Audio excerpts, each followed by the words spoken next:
មកក្រៃក្រគ្មានទ្រពធនតែចិត្តទន់ភ្លន់ខំសិក្សាឆ្លងកាត់លំបាកយ៉ាងណាបដិញ្ញាមិនដែលរួញរាទោះខ្វះខាតកម្រិតណាខំប្រឹងសិក្សារាល់ថ្ងៃយកបីសៀវភៅជាមិត្តថ្លៃសង្ឃឹមជោគជ័យថ្កើងថ្កានញើឈាមហូរស្រក់ទៅវាសនាយកការសិក្សាជាទីពឹងខំប្រឹងមិនដែលសម្រាក់សម្លឹងមើលផ្លូវវែងឆ្ងាយជាកាយរងចាំថ្ងៃមួយថ្ងៃដែលយើងគ្មានទុកព្រួយនោះជាថ្ងៃដែលយើងជោគជ័យថ្កើងថ្កា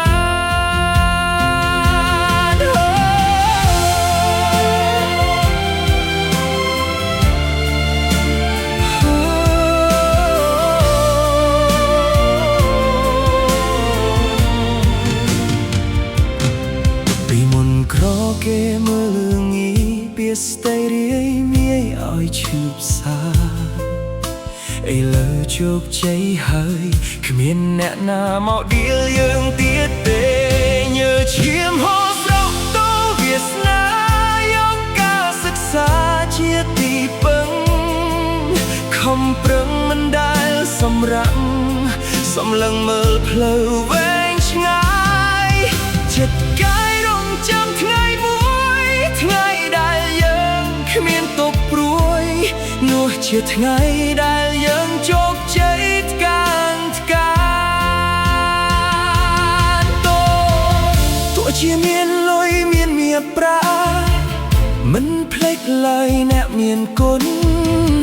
គុណលោកទាំងពីរមានទម្ងន់គ្មានអ្វីអាចកាត់ថ្លៃបានទេ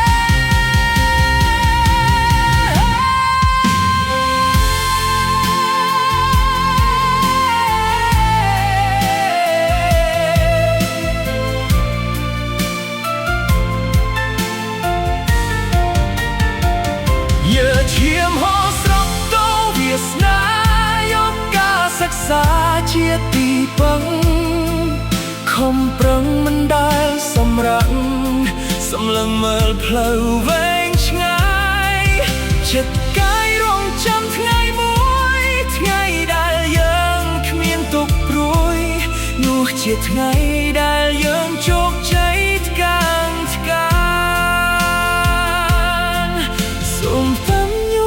ជនគ្រប់រូបត្រូវខំសិក្សារៀនសូត្រខំរៀនសូត្រទៅឲ្យໄວឆ្លាតជោគជ័យប្រាកដពេញជា